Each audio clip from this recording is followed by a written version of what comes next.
The LCZ Broadcasting Company and your favorite commercials bring you The Adventures of Brick Benson, Ace Detective. Plop, plop, fizz, fizz. Oh, what a relief it is. Those speedy bubbles relieve your upset stomach and headache fast. For acid indigestion alone, Alka-Seltzer Gold. Oh, what a relief it is. What a relief.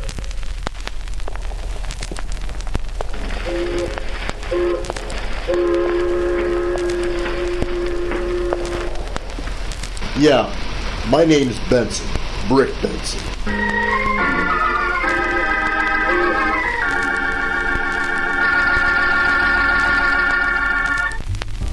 After leaving the Oasis bar, Khabib and I went our separate ways.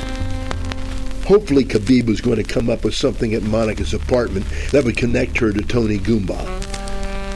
There had to be some other connection other than just wanting to run a guy out of town for bothering her sister. Most of all, I had to find out how Goomba was killed with a bullet that couldn't have come out of the gun I was carrying because, according to Monica Charday, it was loaded with a blank. It was all crazy and confused, like one of those movies where a guy finds himself living in a bizarre world where nothing makes sense and things are all backwards and out of place. Or like a very poorly crafted comedy parody where the writer couldn't figure out how to bring the thing to a conclusion and explain all the inconsistencies in the story. Yeah, more like that.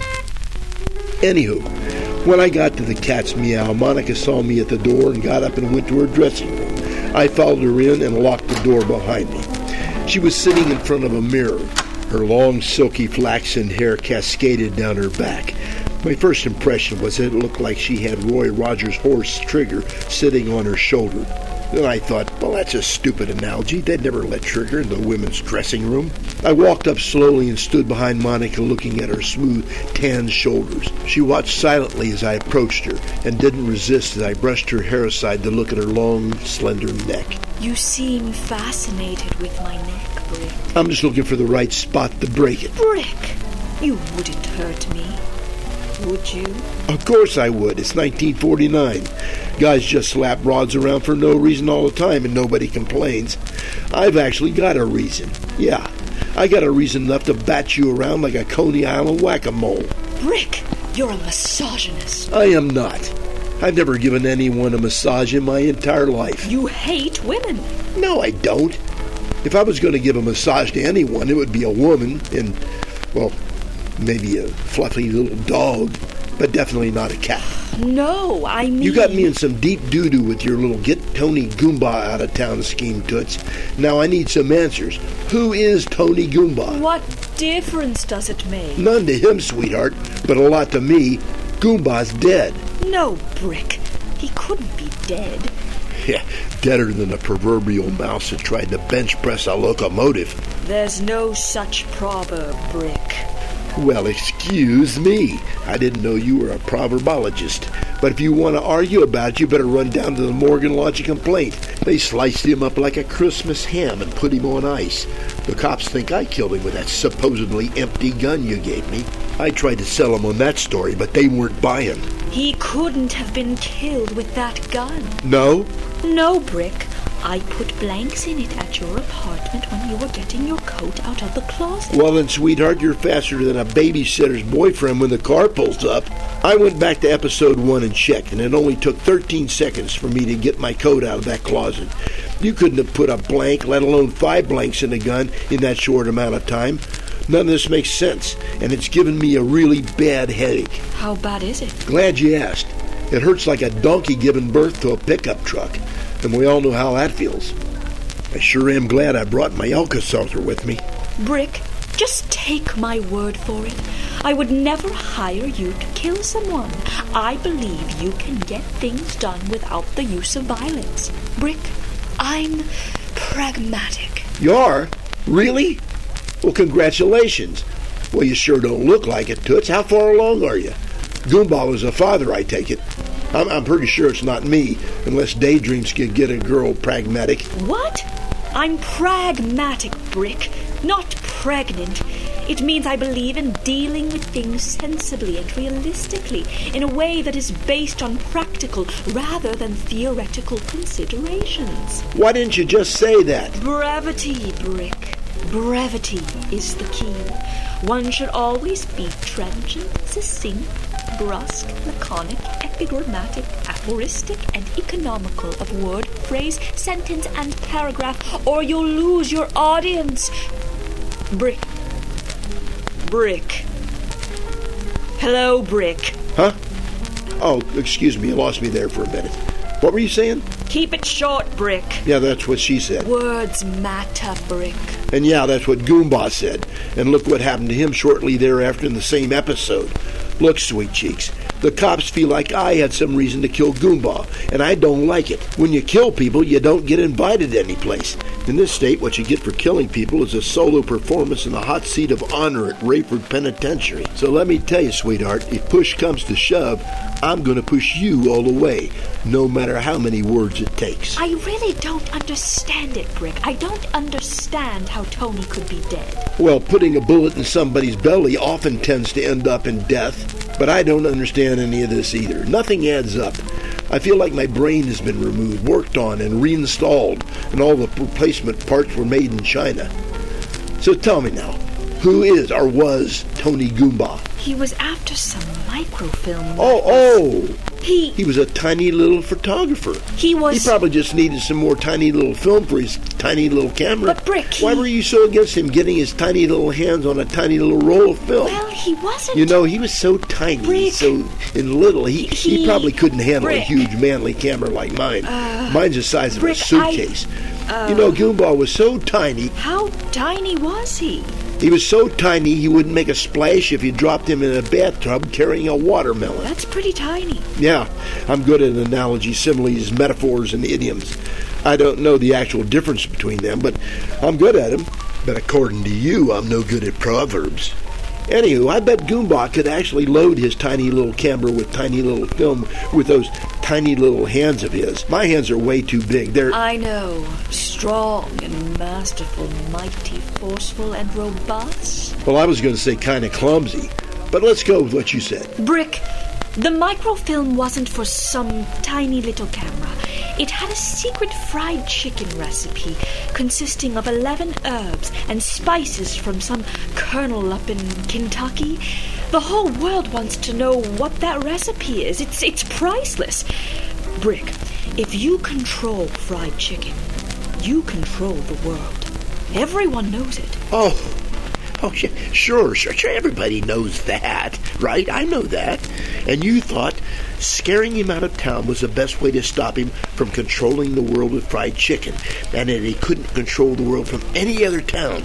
And this priceless recipe for controlling the world by way of fried chicken was just laying around his warehouse down at Fort Myers Beach. Well, that makes sense to me. But then I do have a third of a brick inside my cranium wedged up against my limbic system.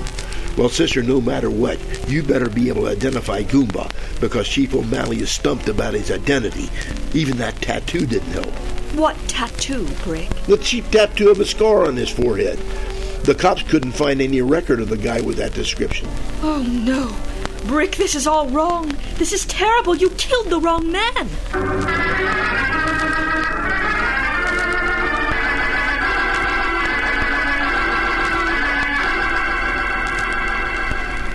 So according to Monica, I killed the wrong man.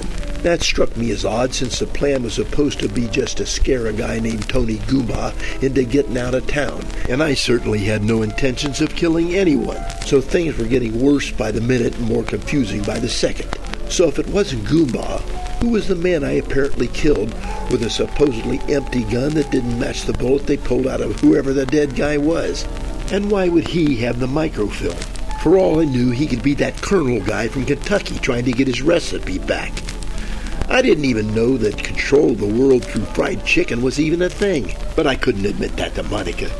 But I guess that made about as much sense as anything else in this case.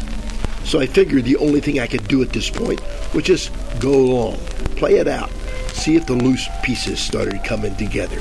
Hopefully Khabib, a doctor who at some point that I couldn't remember became my go-to guy for burglary, I would hope that he would come up with something at Monica's apartment. Oh, no.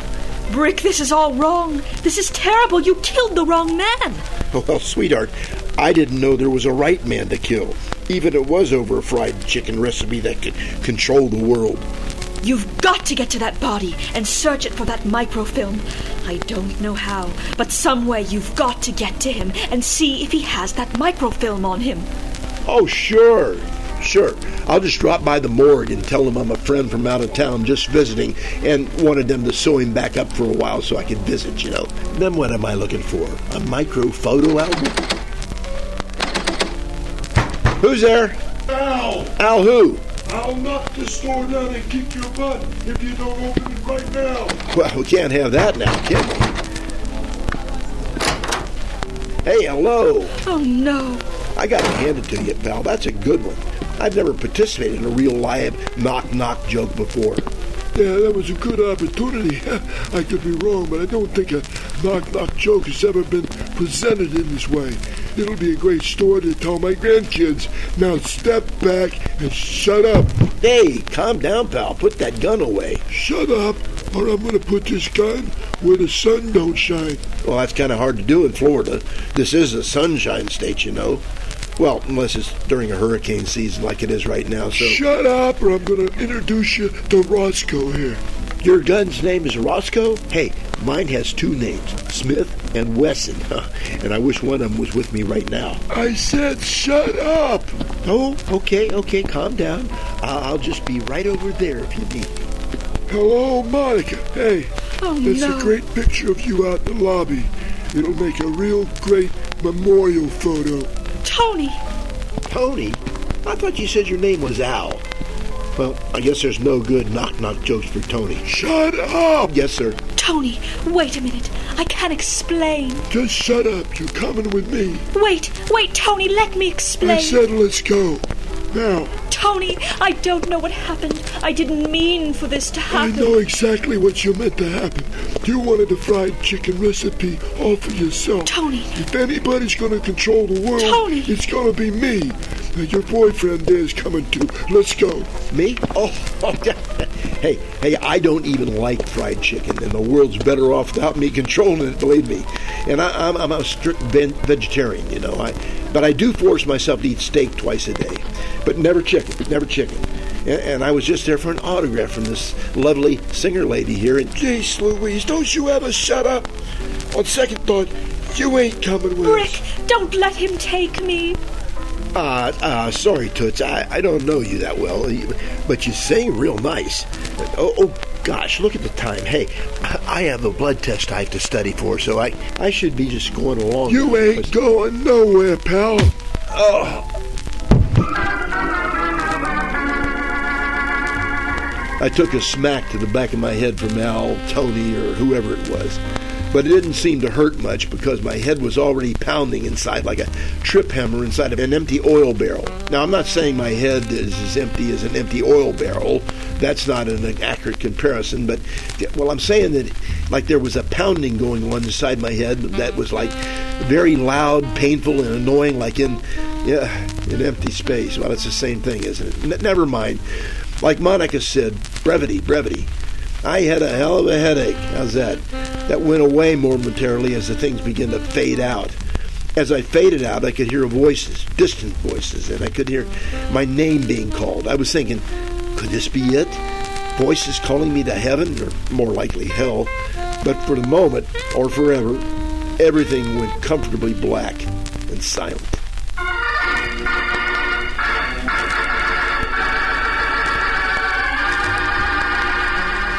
Hi, this is Brick Benson.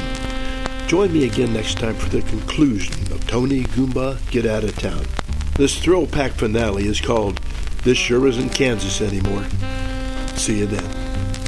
The Adventures of Brick Benson Ace Detective is an LCZ, Lou Cubic Zirconia production of the 5-episode series, Tony Goomba Get Out of Town, starring Lou Phillips, and features Casey Phillips as Monica Charday. All characters, other than Monica Charday, are played by Lou Phillips, also known as Lou Cubic Zirconia. Tony Goomba Get Out of Town is a parody, loosely based on Jack Webb and Richard L. Breen's first Pat Novak for Hire radio broadcast, Go Away Dixie Jillian, which first aired on November 24, 1946.